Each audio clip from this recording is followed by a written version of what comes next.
Fábio Lázaro Queiroz, né, que é odontólogo, filósofo e também mestrando em filosofia, né? E o tema vai ser sobre a parapsicologia. É uma ciência? Então, por favor, Fábio, você agora está com a palavra. Beleza, obrigado, Jamir. Vou tentar compartilhar aqui minha apresentação. Vocês veem a minha tela? Sim, está bem claro. Vocês veem no modo a apresentação já? Está ocupando a tela Isso, inteira? perfil epistêmico da parapsicologia. Perfeito, perfeito. Então, vamos lá.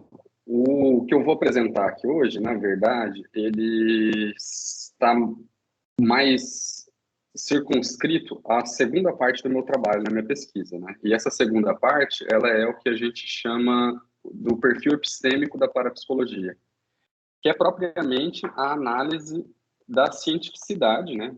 Para saber se essa área é uma ciência ou não, segundo o critério que eu adotei na minha pesquisa, que é o critério do filósofo Martin Menner, né? Então, essa palavra aí, perfil epistêmico, engloba o tipo de análise que ele recomenda seja feita para a gente analisar o perfil científico de uma área, né? Para saber se ela é ciência ou não. E aí tem vários critérios que são utilizados para você compor o perfil epistêmico de uma área. Então, eu vou falar um pouco sobre esses elementos. Eu não vou falar sobre todos, então já vou até dizer assim que essa aqui seria aqui mais ou menos uma primeira parte de uma apresentação que a gente pode dividir em duas e a gente pode fazer uma outra em outro período, porque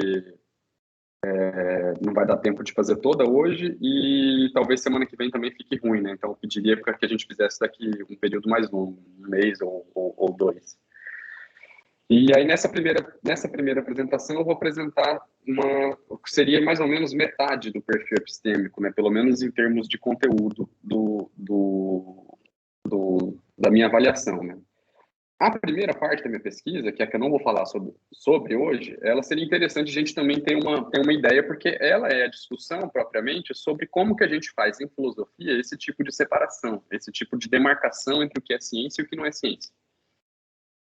Então, através dessa discussão, que é uma discussão que eu não vou fazer aqui, que a gente chega, vamos dizer assim, naquele que poderia ser um critério mais razoável para a gente aplicar para tentar entender o perfil científico ou não de uma área. Mas eu não vou fazer essa discussão aqui. Depois eu até compartilho o texto da pesquisa que eu já tenho feito até agora, e aí se vocês quiserem fazer sugestões e alguns apontamentos, seria bem interessante. Então eu vou compartilhar no grupo lá. Mas só avisando que essa discussão não vai ser feita aqui, a discussão geral sobre o problema da demarcação, que é como a gente chama esse problema em filosofia da ciência. Então, beleza. O perfil epistêmico da área, o Martin Menner, que é esse filósofo que eu mencionei para vocês, ele elenca 12 elementos que devem ser analisados para que a gente tenha uma compreensão mais adequada do perfil epistêmico de uma área, né? Entre esses 12 elementos, o primeiro deles, aliás, os dois primeiros, eles são elementos que são sociológicos, né? Então, eles dependem de uma análise que não é uma análise da racionalidade intrínseca à pesquisa parapsicológica, ou seja, saber se as hipóteses são bem corroboradas, saber quais são a metodologia, qual é a metodologia, ou quais são as metodologias empregadas nessa área de pesquisa. Então, essa análise sociológica, ela não é isso. A análise sociológica, ela tenta olhar para o comportamento dos parapsicólogos, para o perfil dos parapsicólogos e tenta entender e comparar esse perfil, esse comportamento, essa inserção institucional deles em relação a campos que são campos científicos. Então, esse seria o primeiro elemento que a gente chama de comunidade. É avaliar a comunidade da parapsicologia, né? As paraciências, geralmente, elas têm pseudociências ou paraciências, elas têm um guru, elas não têm uma comunidade de pesquisa, né? A parapsicologia, como a gente sabe, não é o caso, né? E aí, isso é um dos frutos óbvios dessa primeira parte da análise do trabalho, é você ver que na parapsicologia a gente tem, e aí tá no slide, num contexto acadêmico profissional, pessoas que produzem pesquisa científica, experimental ou teórica, geralmente com titulação de doutorado ou sob orientação desses que têm titulação de doutorado, a respeito dos fenômenos paranormais. Então, nesse aspecto, ela é muito parecida com qualquer outra ciência, só muda o objeto de estudo. Ela está inserida em universidades, né? Ela é formada por laboratórios e institutos de pesquisa que às vezes são privados, como esse que está o site aí na tela, que é o Instituto de Ciências Noéticas, né? Institute of Noetic Sciences, que é lá da Califórnia, que o Dean Radin, por exemplo, é um pesquisador famoso que está lá nesse instituto. O Arnold Delorme também é um outro. Então, tem vários pesquisadores. Esse é um instituto privado, né, que conduz pesquisa científica. Ele foi fundado por um astronauta que teve uma experiência, vamos dizer assim, mística ou paranormal no retorno dele da viagem do Apollo 14 para a Terra, né? Ele vendo a Terra, ele teve uma experiência paranormal e ele quis, voltando aqui para a Terra, conduzir pesquisas nessa área e financiar e apoiar esse tipo de coisa. E é daí que nasceu esse instituto. Então, esse é um instituto. Aqui a gente tem o departamento, esse aqui é o site do departamento de parapsicologia, que ele chama Unidade Kostler, por causa do Arthur Koestler, né?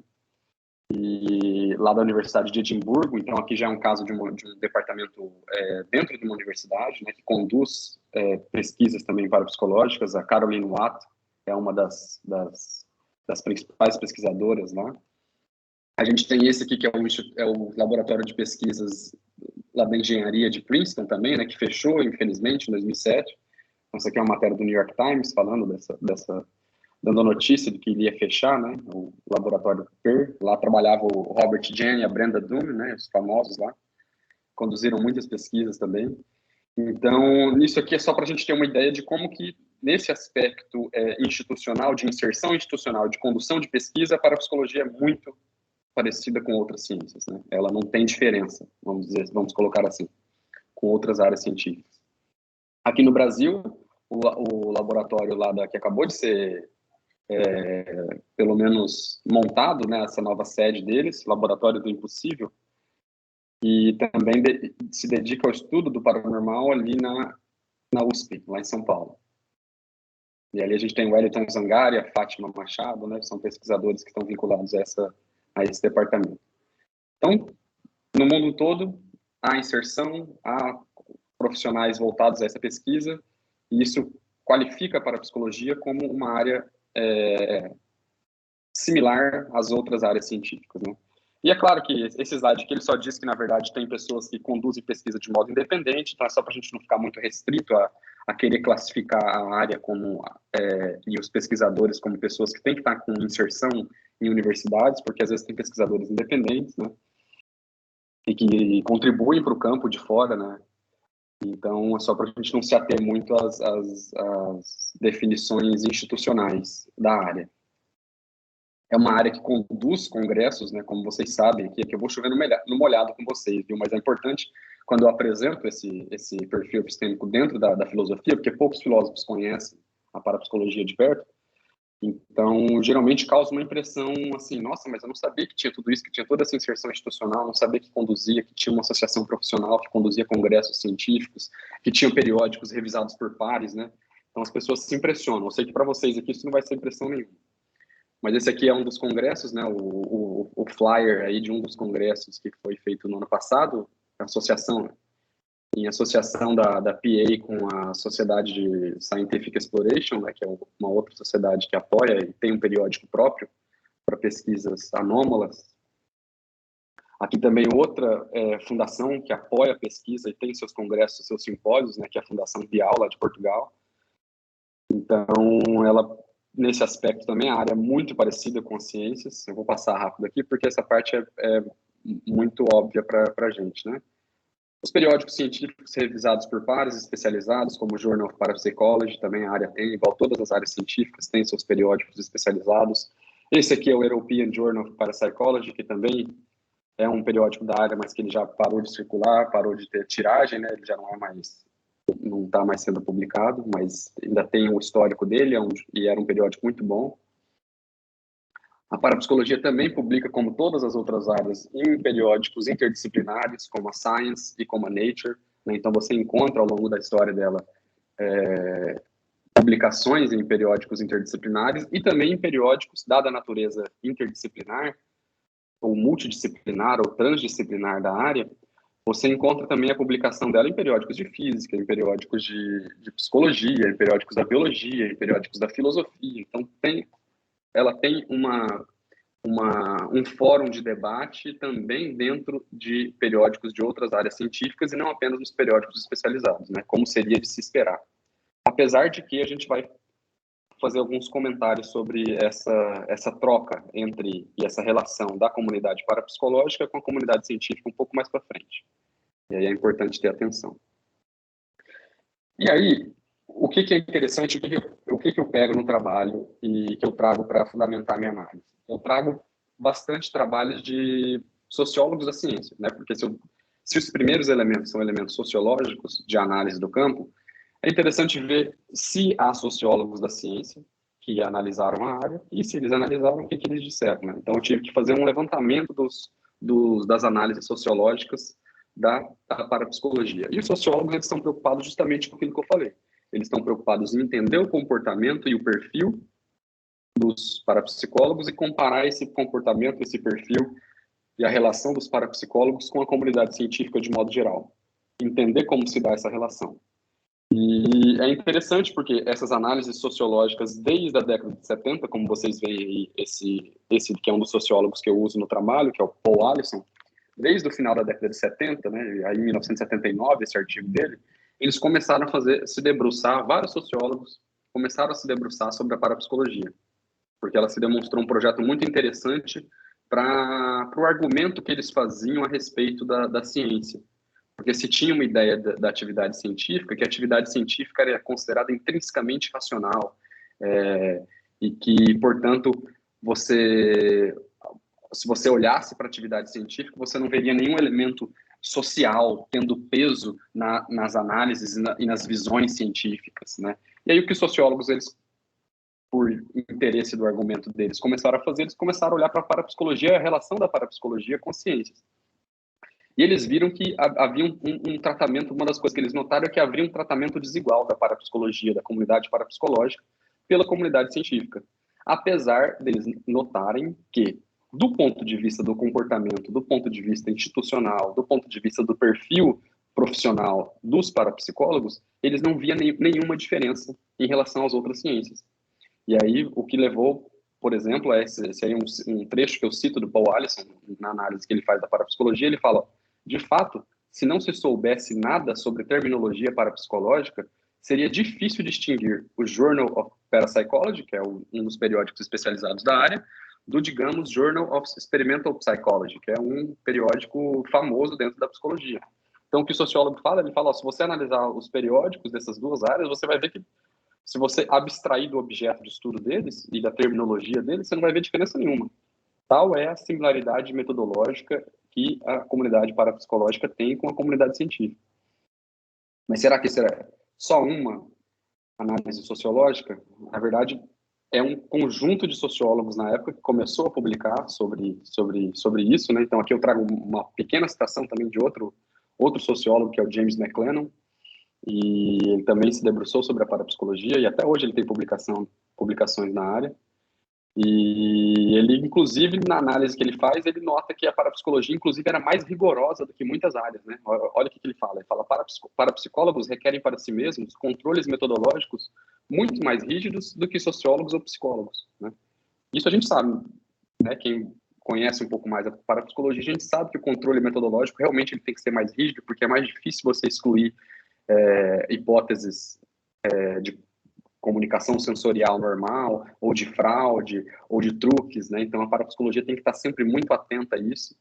Então, ela acaba sendo mais rígida metodologicamente que outras áreas. E isso foi notado pela sociologia da ciência. Aqui eu trago um outro par de sociólogos, que é o Harry Collins e Trevor Pinch, né? Eles são lá da Inglaterra. E eles também, no final da década de 70, também se debruçaram sobre a parapsicologia e também tem uma opinião muito favorável sobre a área, né? Então, olha o que eles dizem. Parece provável que o melhor da parapsicologia moderna compreende algo do trabalho mais rigorosamente controlado e metodologicamente sofisticado nas ciências. Então, eles com base nessa qualidade do trabalho acadêmico da parapsicologia, eles começaram a questionar a racionalidade da prática científica, porque eles percebiam que, apesar de toda essa qualidade, a parapsicologia era questionada. Ela tinha sua cientificidade questionada pelos cientistas e pela ciência de modo geral. E aí eles, tentando entender esse questionamento, eles passaram a se debruçar sobre o que os cientistas diziam sobre a parapsicologia, né, para tentar entender o porquê que ela era questionada. E aí aqui a gente entra um pouco nessa relação, que é uma relação um pouco complicada entre a comunidade científica e a comunidade parapsicológica.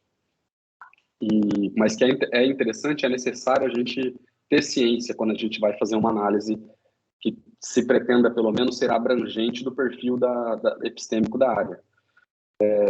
Porque quando você olha para a parapsicologia, você percebe, como está dito aí no slide, que você não há uma resistência contra a integração completa da parapsicologia na comunidade científica mais ampla.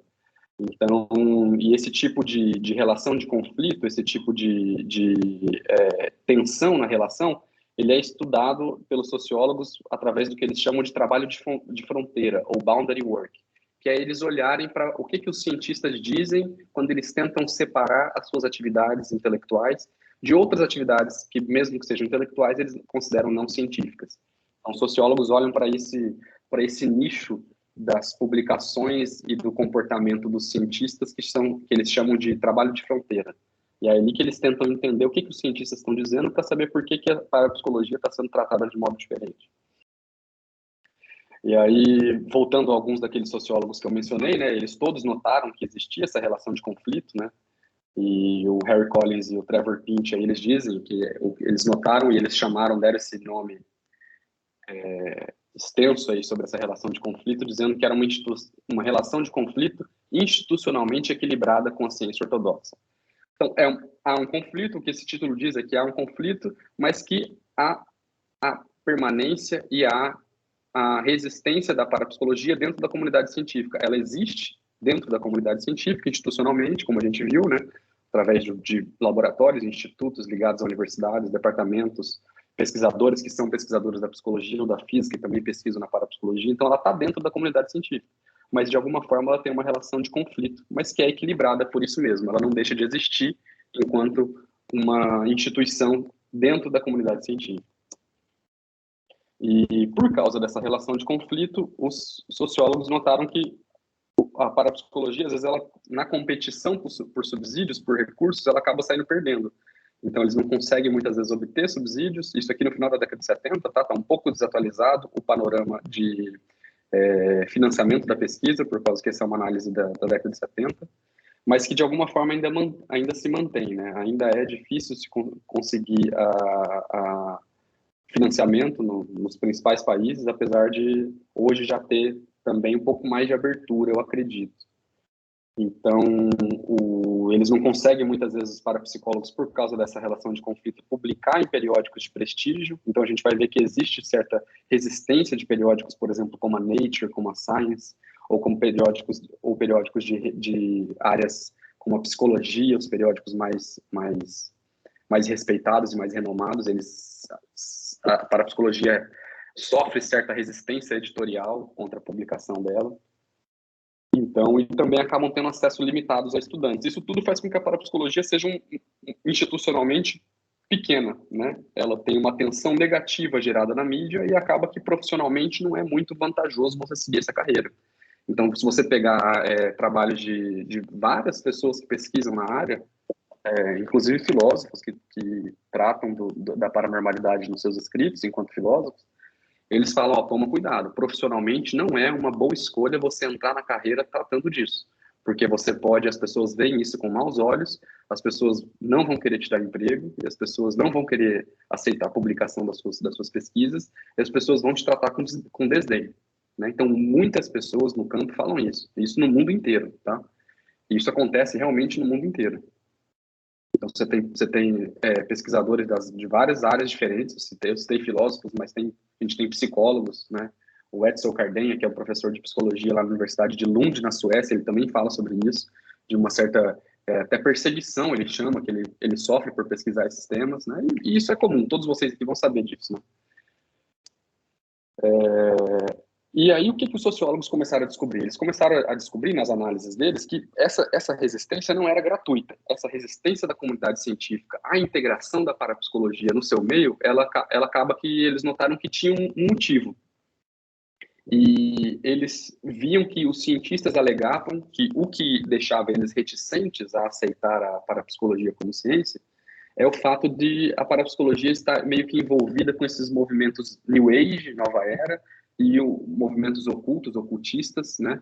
E essas vertentes que são mais relacionadas com movimentos espiritualistas e com seitas. E eles viam isso, né? Isso é o que os cientistas alegam, né?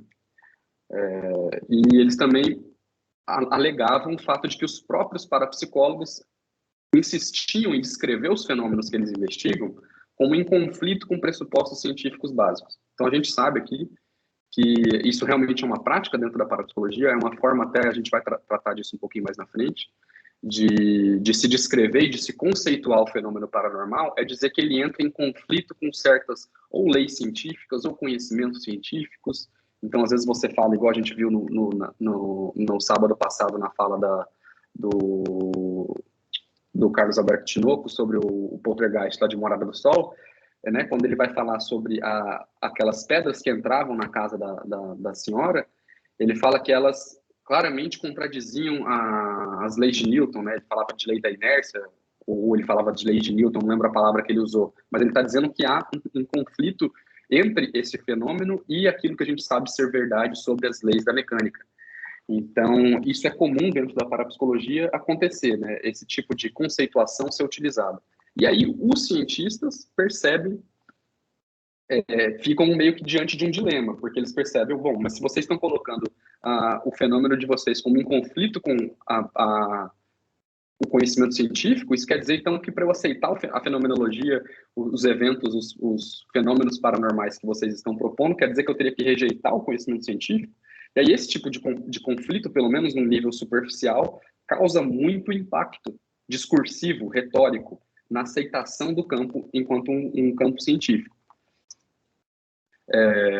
E, inclusive, acarreta que sanções, né, esse tipo de discurso a respeito do conflito entre a paranormalidade e a ciência, acarreta, inclusive, que sanções sejam impostas sobre a parapsicologia, né? Então, os cientistas, depois que eles percebem esse conflito, eles começaram a exigir, por exemplo, um experimento que fosse perfeitamente replicável na parapsicologia, que pudesse ser replicável sob demanda, e que também a parapsicologia fornecesse uma integração teórica com o restante das ciências.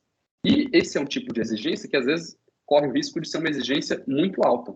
Primeiro porque um experimento perfeitamente replicável é difícil de obter, e às vezes até nas ciências naturais, né, até na física, às vezes é difícil você ter um experimento perfeitamente replicável em alguns casos, né, depende de um manejo de equipamentos que às vezes poucas pessoas sabem manusear, e às vezes você precisa estar muito próximo, né? Os próprios sociólogos da ciência, eles fizeram um estudo de caso sobre a física. Depois de se debruçarem sobre a parapsicologia, eles foram lá sobre a física, e uma das coisas que eles descobriram é que esse papo de replicabilidade sob demanda, ele tem que ser muito bem qualificado para a gente entender, né? Então, eles descobriram que até na física você tinha dificuldades com a replicação. A gente não vai entrar aqui nisso, mas é importante eu só mencionar.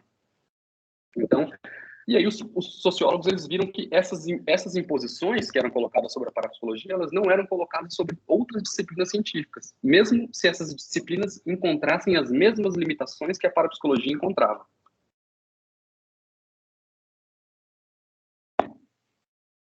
E aí, então, esse é um tipo de... Aqui, então, eu estou meio que qualificando a relação da parapsicologia com as outras ciências, né? Mostrando como que se dá esse conflito e em quais termos esses conflitos são entendidos pelas partes envolvidas, né? Então, a gente viu que a comunidade científica entende que esse conflito se deve primordialmente por causa da forma como os fenômenos paranormais são classificados, né? E são tidos como em conflito com parcela ou conhecimento científico. Então, isso é importante ter em mente, né? Sempre quando a gente for estudar a parapsicologia, mesmo enquanto filósofos, é importante a gente ter noção de como que é essa relação da parapsicologia com o restante da comunidade científica. E a gente vai ver por que isso é muito importante também um pouco mais para frente. O segundo elemento, gente, vou precisar trocar o meu fone aqui, que ele está caindo da minha orelha. Eu vou botar um com fio aqui, rapidinho. Só um minutinho. Esse segundo elemento do perfil epistêmico, ele é um elemento que ele vai olhar para os efeitos e para a maneira como a parapsicologia é vista em fóruns que não são da atividade científica propriamente dita. Então, ele vai ver, inclusive, o efeito a recepção da parapsicologia em revistas, por exemplo, de popularização científica, né? Em discursos que, às vezes, os cientistas vão na mídia e fazem sobre a parapsicologia, ou em trabalhos de educação científica, de educação do público sobre a ciência. Então, essa parte da sociedade aqui é você entender como que é a relação da área, daquele campo, com a sociedade como um todo. E o que é a preocupação essencial desse elemento aqui, de acordo com o critério do Martin Manner? A preocupação principal é saber se esse campo está inserido numa sociedade que apoia e que não interfere negativamente na condução da pesquisa. Porque se você... E aí tem exemplos claros ao longo da história de interferências políticas na atividade das ciências, né? Então você tem, por exemplo, na União Soviética, o caso do Lysenko, que era ele era se não me engano, ele era da biologia ou alguma coisa relacionada com agricultura, e ele começou a desenvolver uma técnica que foi considerada pseudocientífica para melhorar a agricultura do país, lá da União Soviética. E esse tipo de técnica dele, ela foi imposta dentro da comunidade da biologia ou da agricultura daquele país, apesar de cientistas da época que eram contra ela e sabiam que ela era pseudocientífica, mas ela tinha a força do apoio político. E aí acabou que isso degenerou completamente essa área científica lá na União Soviética. E aí, então, o que é importante desse tipo de caso é a gente saber que as comunidades científicas, elas não florescem num vácuo social, né? Então, elas acontecem dentro das sociedades, e é importante você entender a relação da sociedade com esse campo científico para saber se esse campo científico consegue se desenvolver por si mesmo. Se os critérios que são utilizados para avaliar as suas teorias, os seus métodos, são critérios que são discutidos internamente ao campo, ou se são critérios que são impostos a partir de fora por interferências políticas, por exemplo. Então, essa é mais ou menos a preocupação que se tem nesse elemento da análise, que é o elemento S, ou sociedade. Eu vou fazer alguns comentários a respeito dele. Uma das coisas que os sociólogos fazem, eles dividem os fóruns científicos, vamos chamar assim, em dois fóruns, né? Um que é o fórum constitutivo e o outro que é o fórum contingente da prática científica. E o que são esses fóruns? O fórum constitutivo, ele é os lugares onde são publicadas e são discutidas as teorias científicas. Então, são os periódicos e os congressos. Então, esse aí é o fórum constitutivo. É onde a racionalidade científica está no seu mais aguçado primor, vamos dizer assim. O que é o fórum contingente? O fórum contingente é tudo aquilo que os cientistas fazem que não está incluído no fórum constitutivo. Então, está relacionado a tudo aquilo que pode afetar a atividade científica, mas que não ocorre, que não acontece dentro do fórum constitutivo, né? Então, está relacionado à influência de aquilo que eu falei, revistas de popularização científica, aparições dos cientistas na mídia, a como a sociedade percebe aquela área, né? Discussões que se dão em ambientes que não são ambientes propriamente de publicação acadêmica. Aqui, a maneira como o Collins e o Pint, que são os dois sociólogos que criaram essa divisão conceitual, definem o que é o fórum constitutivo, ou fórum contingente. Vou falar aqui para vocês. Por outro lado, há o fórum em que se dão aquelas ações que, de acordo com a ortodoxia filosófica antiquada, não devem afetar a constituição do conhecimento objetivo, né? Então, o fórum contingente, ele sempre teve esse papel diminuído dentro da filosofia tradicional da ciência, né? Ela não se debruçava sobre ele e acreditava que ele não afetava a racionalidade científica. E aí segue a citação. Chamaremos esse fórum de contingente e esperaremos encontrar lá o conteúdo de revistas populares e semipopulares, discussão e fofocas, levantamento de fundos e procura por publicidade, a formação e adesão de organizações profissionais, o recrutamento de estudantes interessados e tudo que os cientistas fazem em conexão com seu trabalho, mas que não é encontrado no fórum constitutivo. O que eu quero olhar aqui? Eu quero olhar para o fórum contingente, que é esse fórum que eu acabei de definir para vocês, e ver como é que é a parapsicologia a partir desse fórum contingente. Então, é meio que um aprofundamento daquele item anterior que nós vimos, só que um aprofundamento que vai olhar justamente para esse fórum contingente da prática científica. Aí, o que eu vou trazer aqui para vocês? Eu vou trazer um estudo de caso, que não chega a ser um estudo muito aprofundado, mas é só para a gente ter uma noção um pouco melhor de como que é essa relação da parapsicologia com a área científica através de um caso concreto. Esse aqui é a capa de um artigo que foi publicado na Nature em 1974. Vocês veem aí os dois cientistas da física que publicaram esse artigo. Então, eles são famosos dentro da área, vocês devem ter ouvido falar. É o Russell Targ e o Harold Puthoff.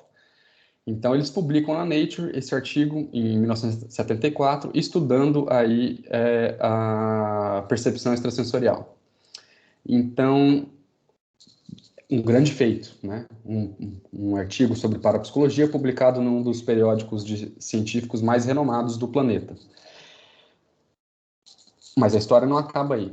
O que acontece é que, no editorial daquele mesmo número em 74, em outubro de 1974, o editor ele acaba decidindo por fazer alguns comentários a respeito dessa publicação.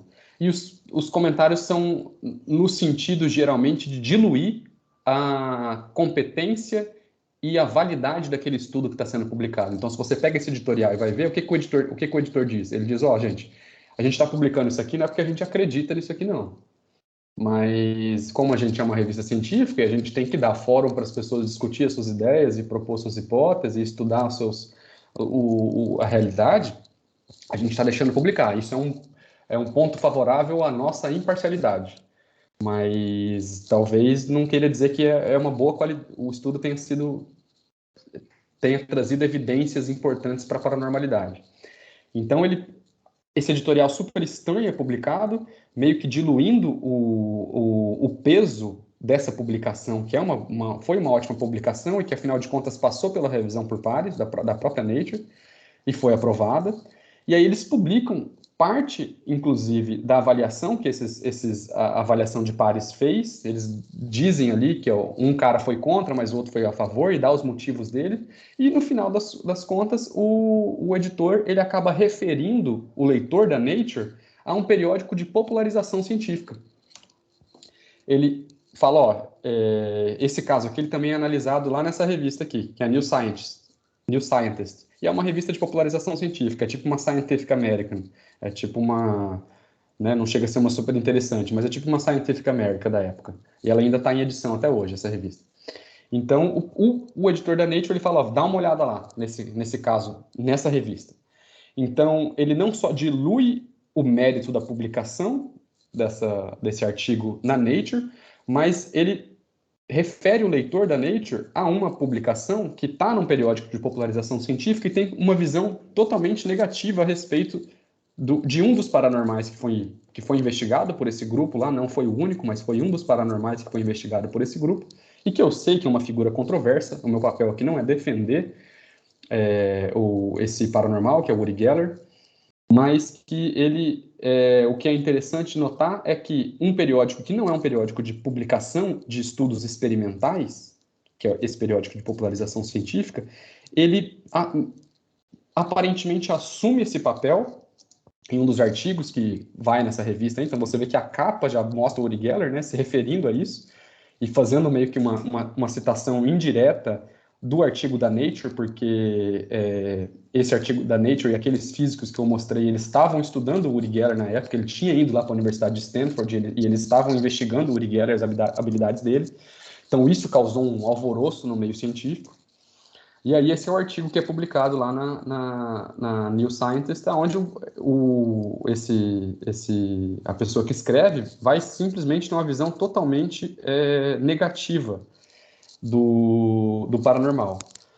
E o que não é problema, você pode ter uma visão negativa sobre o Uri Geller, sobre se ele realmente era um paranormal ou não. A questão não é essa, a questão é você ter esse tipo de contato próximo e de referência de um periódico científico que refere um periódico de popularização científica como a fonte da evidência, diluindo o peso da evidência que foi publicado dentro do próprio periódico científico, né? Então, isso é uma relação estranha, né? Então, é isso que a gente tem que ter ideia, que é o tipo de coisa que acontece na parapsicologia. Apesar desse ser um exame de caso, um caso que já tem 5 décadas quase, isso acontece bastante. Até os dias de hoje, isso acontece. Então, é importante a gente ter isso em mente, né? Então, esse aqui também é outro periódico que também nasce ali na década de 70 e, basicamente, em resposta a esse caso do Uri Geller, que ele teve na mídia norte-americana, né? O furor que causou no meio científico, né? Então, foi fundado o Comitê de Investigação do Paranormal, que eles chamavam de CSI-COP. E aí esse comitê, várias personalidades eminentes das ciências e da filosofia e de outras áreas, se juntaram nesse comitê para avaliar dizendo a proposta dessa comunidade, avaliar essas alegações de paranormalidade que apareciam na mídia e que alguns cientistas diziam estudar. Então, esse comitê nasce com essa proposta e parcialmente em resposta a esse caso do Uri Geller, né? Então, aqui vocês têm também lá na década de 70, né? 76, esse é o número da revista aqui, primeira revista deles, e aqui é a segunda revista. Então, nas duas vocês podem ver que tem matérias aqui sobre o Uri Geller. O Ray Heeman falando sobre o Uri Geller, que é um psicólogo também, um grande crítico da parapsicologia, e aqui no outro você tem aqui o fenômeno Geller também, os dois bem publicados. O que acontece quando esse tipo de publicidade acontece na comunidade científica? A comunidade científica passou e passa a usar esses periódicos de popularização científica, como fonte de justificação vamos dizer assim, da legitimidade ou não do fenômeno. Então, você acaba vendo em muitas falas de muitos cientistas, depois do tamanho que tomou essa discussão, e depois da importância que tomou esses periódicos de popularização científica também, né, quando eles discutiam esse tema, você passa a ver que os cientistas passaram a se informar a partir deles. E os periódicos que publicavam as pesquisas, eles ficaram em segundo plano, né? Então, tanto os periódicos especializados, como o Journal of Parapsychology e outros da parapsicologia, quanto os periódicos interdisciplinares, eles acabam ficando em segundo plano no discurso público a respeito da evidência sobre a paranormalidade. E esses artigos de periódicos de popularização científica, eles passam a assumir o primeiro plano, né? Aqui os artigos, né, sobre todos eles denegrindo a paranormalidade do Uri Geller. E esse aqui é um artigo do George Hansen, que ele faz uma análise desse CSI-COP, que são essa instituição cética organizada que nasce lá nos Estados Unidos, depois cresce, cria raízes em todo o país, em todos os estados lá nos Estados Unidos, depois também acontece na Inglaterra, e até aqui no Brasil, né? A gente tem aquele instituto que ele é capitaneado pelaquela cientista Natália Pasternak, da Unicamp, se eu não me engano, e Carlos Orsi, que eu acho que ele é um historiador, e eles capitaneiam um instituto que chama Instituto Questão de Ciência, que teve um grande papel aqui na pandemia, não sei se vocês acompanharam, mas eles também, a Natália Pasternak, ela é filiada ao CSI-COP, que é esse comitê, ele já não chama CSI-COP já mais, mas é o mesmo comitê. Então, ela é filiada a esse CSI-COP, inclusive tem artigos desse Instituto Questão de Ciência, ou da Natália Pasternak, onde ela critica a parapsicologia, né? Então, ela segue meio que essa tradição aqui no Brasil de crítica ao paranormal e à parapsicologia. Aí, o que esse George Hansen mostra no artigo dele, que eu mostrei ali para vocês, o resumo. Ele dá uma olhada primeiro em como esse aqui é um gráfico que mostra como esses grupos de investigação cética se tornaram muito profusos nos Estados Unidos. Então aqui você tem um gráfico que mostra aqui no começo, desde do outono do ano de 83, 1983, até 1991, mais ou menos. Então você vê como que esses grupos crescem. Então eles, no começo do gráfico aqui, em 83 mais ou menos, tinha menos de 5 grupos no país todo, e depois, lá para 1991, menos de 10 anos depois, você já tem mais de 40 grupos no país todo, o que mostra como que eles estavam realmente no país todo. E aqui, esse gráfico também muito interessante que ele traz no artigo dele, mostra como você tem uma noção aqui quantitativa do impacto do trabalho deles em relação ao impacto que poderia ter a publicação de parapsicologia especializada, né? Então, vocês veem aqui nesse gráfico, já mostra também ao longo do tempo a tiragem das revistas especializadas da parapsicologia. Então, você tem o Journal of Parapsychology e o Journal da American Society for Psychical Research, né, que também já não publica mais, mas na época ainda estava em publicação.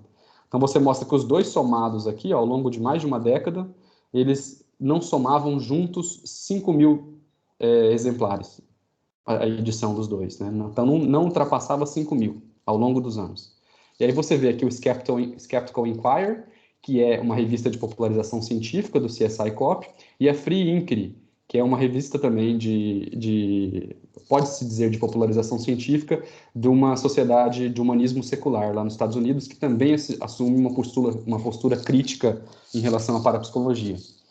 E aí você vê a tiragem deles, que somados eles dão mais de 50.000, ou aproximadamente 50.000. Então o impacto que eles têm, as vozes deles são muito mais ouvidas do que a voz da comunidade de especialistas, né? Então esse tipo de desbalanço, de desequilíbrio discursivo entre o que a gente acaba escutando e o que realmente se dá dentro do diálogo especializado da área, acaba causando que a gente tenha uma visão muito distorcida socialmente da parapsicologia, né? Então é isso que mais ou menos o George Hansen quis mostrar aqui nesse artigo dele, nesse gráfico. E aqui eu só trago uma citação para mostrar que é uma visão, como vocês sabem, consolidada dentro do campo, de que esses periódicos, eles realmente publicam basicamente uma visão negativa a respeito da parapsicologia, né? Eles não estão interessados no contraditório, eles não estão interessados em trazer pontos de vista opostos, eles basicamente se dedicam a contestar, né? E aí vou ler a citação. As páginas dessa publicação são dedicadas a contestar as alegações paranormais e expressar o ponto de vista de céticos da parapsicologia. Praticamente tudo que a Skeptical Inquirer publica sobre o campo é negativo em seu tom. Então, isso aqui temos historiadores e profissionais de outras áreas fazendo uma avaliação nesse artigo deles aqui que eu estou citando e comparando essas publicações com outras publicações e falando, ó, ao longo da história delas, basicamente o que eles fazem é ter uma visão negativa a respeito do campo. E a ideia minha ao apresentar isso não é argumentar contra a existência do trabalho dessas organizações, né? Na verdade, eu admito que boa parte do que eles fazem é um trabalho de utilidade pública pela educação científica que eles promovem. No caso da paranormalidade, às vezes eles investigam pessoas que alegam poderes paranormais para obter ganho pessoal. Então eles às vezes desmascaram essas pessoas, eles educam o público a respeito de como lidar com essas pessoas para não serem vítimas desse tipo de fraude, de charlatanice. Então, eu reconheço esse trabalho. Esse é um trabalho importante e deve ser feito, né? O problema, na verdade, é que esse tipo de publicidade que eles fazem a respeito da parapsicologia acaba colocando a parapsicologia junto com esse tipo de trabalho charlatão, né? E acaba colocando tudo no mesmo saco e as coisas ficam misturadas e o público acaba saindo deseducado disso. E como resultado disso, as pesquisas acabam sendo prejudicadas, porque a visão da comunidade científica como um todo, que acaba se informando a respeito da área a partir desses periódicos, ela acaba sendo prejudicada a pesquisa, porque daí as pessoas se informam através desses periódicos, e aí são pessoas que às vezes tomam as decisões editoriais nos periódicos científicos, né? Porque às vezes são as pessoas que tomam as decisões financeiras sobre o que deve ser financiado ou não, e a área acaba permanecendo com seu tamanho diminuto e sem recursos, sem alunos, sem pesquisadores, sem laboratórios, ela acaba continuando subfinanciada. E esse é o problema de verdade. Esse é o problema que eu acho que é importante denunciar, né? E por que é importante denunciar? Porque não é perigoso sempre a gente colocar o trabalho dessas revistas de popularização científica para par, equiparar elas com os periódicos especializados, né? Isso que a gente não pode fazer. E é isso que muitas vezes acontece, né? Então, é só esse tipo de cuidado que é preciso ter quando você vai estudar parapsicologia, você tentar separar meio que o joio do trigo na hora de você ver, fazer um levantamento da literatura, né? Então, tomar cuidado com revistas de popularização científica, porque, no geral, elas vão ter um tom negativo a respeito da área. Então, é sempre você não deve deixar de ler, mas você sempre deve cotejar esse estudo com a bibliografia especializada, pegar pessoas que defendem e pessoas que são contra a hipótese paranormal ou a pesquisa paranormal. Então, é sempre importante você cotejar isso, porque senão você acaba tendo uma visão distorcida da realidade. E é claro que você fazer um tipo de denúncia como essa, de que é preciso tomar cuidado com esses revistas de popularização científica, não quer dizer que eu estou aqui aceitando que a paranormalidade está provada, não quer dizer que eu estou defendendo, por exemplo, Uri Geller. Eu estou simplesmente dizendo que a partir de uma questão de responsabilidade epistêmica, é necessário a gente balancear melhor as nossas fontes. Só isso, né? Então, não estou dizendo que, por exemplo, está provado que a evidência paranormal é robusta. Não estou dizendo nada disso, pelo menos não ainda.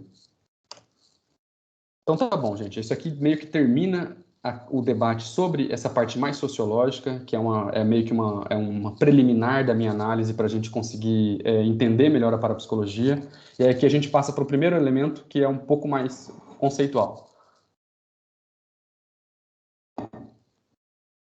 Esse elemento a gente o Manner chama de domínio, né?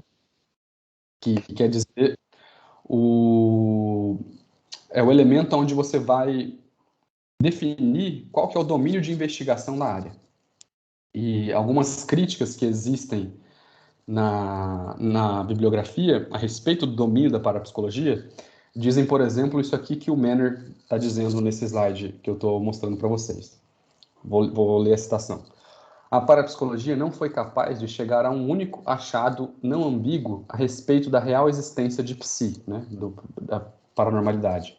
Portanto, muito do seu domínio é vazio factualmente e consiste, em sua maioria, de entidades especulativas.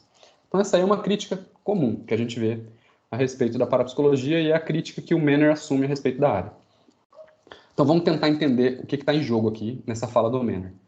Uma das interpretações que a gente pode dar para isso que ele está falando, né, que a área tem o domínio vazio factual, o domínio dela é factualmente vazio e as entidades que ela postula são totalmente especulativas, talvez o que ele poderia estar querendo dizer aí é o que eu estou chamando de problema da corroboração da hipótese, de corroboração de hipótese.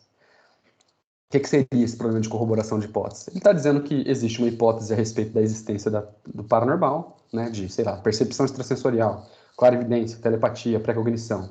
Então, existe uma hipótese a respeito da existência desses fenômenos e, quando você vai testar eles empiricamente, a evidência que surge a partir desses testes empíricos experimentais, ela não é robusta o suficiente para corroborar essa hipótese da existência desses fenômenos. Então, será que é isso que o Martin Manner está dizendo? E aí, para tentar apontar um dos problemas com essa postura do Manner, eu faço uma comparação aqui nessa seção do trabalho com outras áreas que também têm problemas que são similares, mas, na verdade, piores, mais graves do que uma mera falta de corroboração de suas hipóteses. Então, eu trago, por exemplo, na física, que a gente sabe que a gente tem teorias como a do multiverso e das supercordas, e a gente tem uma literatura na filosofia da ciência a respeito disso, que faz uma crítica dessas teorias, porque são teorias que elas sequer, no atual estado do desenvolvimento da física, elas sequer são testáveis empiricamente. Então, tanto a teoria das supercordas, porque as supercordas são coisas muito minúsculas, e a gente não tem capacidade experimental de testar elas, porque são muito minúsculas mesmo, certo? Estão dentro da menor dimensão espacial possível, que é a dimensão Planck, que eles chamam, né? Então, elas não são teorias testáveis. E a teoria do multiverso também não é testável. A gente não consegue conduzir teste empírico para saber se tem outro universo, porque a gente está num universo, a gente não consegue acessar outro. Então, são teorias que não são testáveis, mas são teorias que são levadas muito a sério dentro desses campos experimentais, da física, por exemplo. E o que é o problema o que eu estou querendo trazer aqui? Então, às vezes você pega opiniões de filósofos, então um dos filósofos que eu cito aí nessa passagem é o Pigliucci, né? Massimo Pigliucci. Ele estuda parapsicologia, ele fala, a parapsicologia é uma pseudociência porque suas hipóteses suas entidades são especulativas e não estão bem corroboradas. E aí, a hora que ele olha para a teoria das cordas e a teoria do multiverso, ele fala, essas são teorias que estão nas fronteiras do avanço científico. Então, ele considera essas teorias pioneiras, mas científicas, ao passo que ele considera a paranormalidade, por definição, uma pseudociência, porque ela não está bem corroborada. Aí o que eu faço é só apontar, talvez seria mais simétrica a análise se esses filósofos considerassem também a parapsicologia como na fronteira do avanço científico, assim como ele considera o multiverso e as supercordas na fronteira do avanço científico. Então, a única coisa que eu mostro é talvez a comunidade filosófica esteja partindo de 2 pesos e 2 medidas aqui, né? E é um tipo de discussão que eu estou fazendo que é tentar trazer uma simetria para análise dessas áreas, né? Então, se você quer criticar a parapsicologia, você teria que criticar também aqui o que você não está criticando, que é teorias do multiverso e das supercordas, né? E há um debate, viu? Esse debate sobre a cientificidade da teoria das supercordas e do multiverso, ele acontece dentro dos círculos especialistas, tá? Então, não é nada ainda decidido. Então, bom, aí aqui nesse slide eu só mostro como que esses filósofos se posicionam, né? Mas eu já expliquei ele, então vou passar.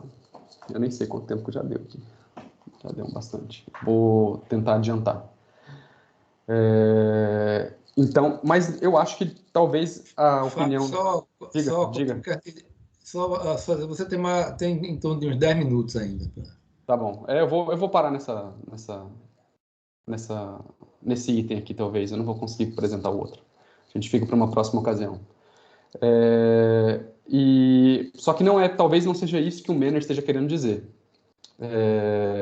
Aqui eu trago uma citação um pouco mais extensa do Menner, onde ele vai dizer assim, sobre o problema das entidades especulativas do psi, né? Ele falou, a diferença, talvez, em relação às outras ciências da parapsicologia, é uma diferença ontológica, semântica e metodológica.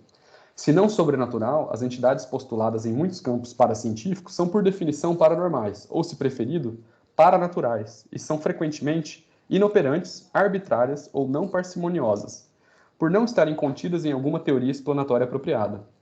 Portanto, elas são mal definidas, isto é, são tão vagas que não está claro o que está sendo testado, se é que há testes sérios. Um exemplo é o misterioso psi, que ocorre na parapsicologia, que é definido... Fábio.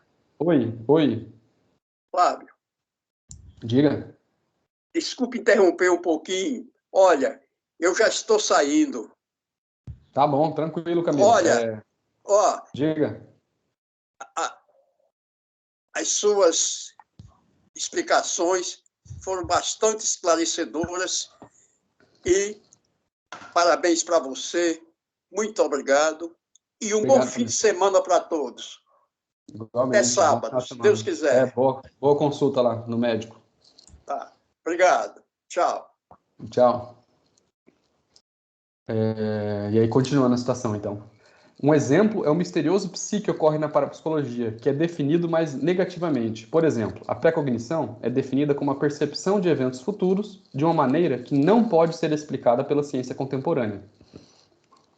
Igualmente, a psicocinesia e telepatia envolvem interações que não podem ser explicadas por quaisquer mecanismos conhecidos pela ciência normal. Então, o que o Menner parece estar querendo apontar aqui para a gente nessa citação?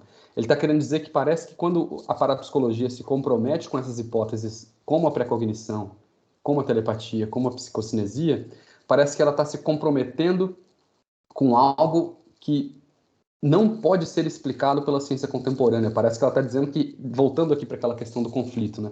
Ela está dizendo que o conhecimento científico atinge um certo limite, e a partir desse limite está o paranormal. Então parece que há até uma diferença ontológica desse fenômeno em relação aos fenômenos que a ciência estuda. Parece que ele está querendo dizer isso. É o que eu chamo aqui de problema semântico, ontológico, semântico e metodológico. Eu vou terminar só com esse ponto, tá? Aí a gente pode passar para a discussão. Então, o que eu entendo que o Menner está dizendo aí? Vou ler aqui, essas são as minhas palavras. Menner acusa a definição dos fenômenos psi como fator responsável por tornar qualquer teste empírico ineficaz do ponto de vista probatório. De fato, a definição dos fenômenos psi é negativa, isto é, eles são definidos por exclusão às formas comuns de, por exemplo, nos fenômenos psi-gama, percepção sensorial, né? Então, a telepatia ela é definida por exclusão de percepção sensorial comum. Então, você diz, a telepatia é aquilo que é uma transferência de informação que acontece apesar de você excluir os meios comuns de percepção sensorial, que a gente conhece, que poderia permitir a transferência de informação. Então, esse aspecto negativo, né? Então, de fato, a gente tem que assumir que é assim que se define o fenômeno paranormal. Mas isso apenas, e essa é a opinião minha, isso apenas aponta para o estado, não minha só, né? Eu estou baseando a análise em outros autores que eu não estou citando aqui diretamente, mas eles estão na minha bibliografia. Isso apenas aponta para o estado de ignorância a respeito do mecanismo subjacente ou teoria explicativa do fenômeno. Então, essa definição negativa não tem nenhum comprometimento ontológico mais grave. Não há qualquer compromisso ontológico envolvido, ou pelo menos há uma gama de possíveis ontologias compatíveis a serem corroboradas pela pesquisa futura. Inclusive, e aí esse é um desfecho que a pesquisa poderia ter, a pesquisa em parapsicologia, se um dia se descobrir o tipo de mecanismo ou se explicar como a clarividência ocorre e faz alguém estar ciente de algum evento distante, ou a definição do fenômeno psi-gama terá que mudar, porque daí você vai... o fenômeno psi-gama, então, ele passaria a ser definido a partir desse mecanismo, que agora você sabe qual que é. Então, você teria que mudar a definição, ou você vai ter que assumir, vai ter que aceitar que esses fenômenos que você definia por exclusão passa a ser uma classe de fenômenos vazia, porque você, então, sabe qual que é a explicação do fenômeno, você não vai mais definir ele negativamente. Então, esse tipo de desfecho futuro possível mostra como que não há nenhum comprometimento ontológico muito sério com a definição da paranormalidade. Isso aqui, de novo, para vocês é chover no molhado, né? No entanto, a despeito do estado de ignorância, eu vou seguir aqui com as minhas palavras, acerca do efetivo mecanismo do psi, digamos assim, é totalmente possível conduzir um teste controlado, em que as vias conhecidas de interação são bloqueadas, e se ainda assim houver interação, podemos chamar essa interação de psi e a definirmos como um tipo de interação desconhecida pelo conhecimento científico atual. Não se assume nada mais no desenho experimental da parapsicologia. E não vejo como seria possível ser mais parco de pressupostos, né? Não há nenhum pressuposto mais grave que está sendo utilizado aqui. A hipótese psi, quando corroborada, diz simplesmente que há um tipo de evento, né? Por exemplo, o acerto estatisticamente significativo de quais as cortinas, no caso aqui é um experimento específico que eu estou comentando nesse trecho, né? Mas é um acerto estatisticamente significativo de um certo alvo que está sendo colocado para aquele sujeito experimental. Então, esse acerto estatisticamente significativo, por tudo que a gente sabe sobre os meios de comunicação normal, sensoriais, ele não deveria ocorrer, mas ele ocorre. Isso é tudo que está sendo... Isso é a única coisa que está sendo corroborada num teste empírico de hipótese paranormal. Então, de novo, repetindo isso de outra forma. Para usar o vocabulário kuhniano, né, de Thomas Kuhn, o estado atual do conhecimento sobre o fenômeno psi coloca-o como uma anomalia ao que sabemos ser física, psicológica e biologicamente possível. De maneira análoga, para recorrer mais uma vez à física, o estado atual do nosso conhecimento sobre energia escura, por exemplo, coloca como uma anomalia ao que se sabe sobre o comportamento de expansão do universo. Por tudo que sabíamos, ou pensávamos que sabíamos, o universo não devia estar se expandindo aceleradamente, mas está. Na falta de uma teoria explicativa, não se considera esse domínio da cosmologia como paracientífico ou pseudocientífico. Na verdade, a resolução dessa anomalia é tomada como um dos desafios mais instigantes do campo. E essa é a postura dentro da comunidade dos cosmólogos a respeito da energia escura, né? Então, apesar do conhecimento científico sobre ela não existe uma teoria que explique o que é energia escura, ou seja, ela é uma anomalia em relação ao restante do nosso conhecimento nessa área da física, mas ainda assim ela não é tomada como paracientífica só por causa disso. Então a comparação que eu estou fazendo aqui é por que quando você diz que o conhecimento ou a hipótese paranormal ela é uma espécie de anomalia que a gente sabe ser possível, você diz que ela é pseudocientífica, mas quando você vai olhar para outros domínios de outras ciências, como esse da cosmologia que eu estou citando aqui, você não considera ela uma pseudociência. Ou para recorrer a uma outra área, a gente também não tem o conhecimento sobre o mecanismo da consciência, né? O chamado problema difícil da consciência. A gente não sabe explicar que fator que faz emergir, se é que é uma emergência, um tipo de emergência, a consciência dos seres vivos, né? E dos seres humanos. Então, a gente não tem um conhecimento sobre esse mecanismo. E ainda assim, desde os tempos do auge behavioristas nas ciências cognitivas, a gente não considera espúrio esse campo de investigação simplesmente porque a gente não tem um mecanismo explicativo da consciência. Por que você considera espúrio o domínio de investigação da parapsicologia? Sob o argumento de que não se tem um mecanismo que explique a hipótese paranormal. Então, por que essa diferença por que esses dois pesos, essas duas medidas? Igualmente, a verdadeira natureza do fenômeno psi não deve ter um peso na consideração sobre a cientificidade do seu domínio. Então, o que eu estou argumentando aqui nessa sessão é simplesmente, não há nada de paracientífico ou pseudocientífico no domínio intrínseco da parapsicologia, né? Ele é muito parecido com de outras áreas que também estudam e que também têm anomalias importantes no seu conhecimento, né? Citei dois exemplos, que é o da estudos da consciência e da cosmologia. E é bom, essa parte que eu vou deixar para a gente comentar em outro ponto. Gente, eu vou parar por aqui. A parte que é a filosoficamente mais robusta não vamos conseguir falar hoje, que seria tratar aqui da base filosófica da parapsicologia, que é onde está boa parte do conflito, pelo menos o conflito percebido que muita gente alega da área com as ciências e com vamos dizer assim, com os pressupostos das outras ciências. Então, a gente não vai conseguir conversar sobre isso hoje, mas a gente pode conversar em uma outra ocasião, tá bom? Obrigado pela atenção. Estou aqui disponível para conversa agora. Fábio, foi muito boa a sua exposição, né? Foi muito extraordinária, eu diria, né? Porque foi uma síntese sociológica, né? Que temos até agora. E a parte 2, né, você já está convidado, né, para a parte 2, numa data aí mais à frente, que seja conveniente. E também o seu timing, né, foi também muito bom, né? Ainda foi menos de uma hora quando iniciou efetivamente sua exposição. Aí vamos agora para a parte, né, das colocações, né, das perguntas e colocações, e que Molina, estou vendo que já levantou a mão, porque, embora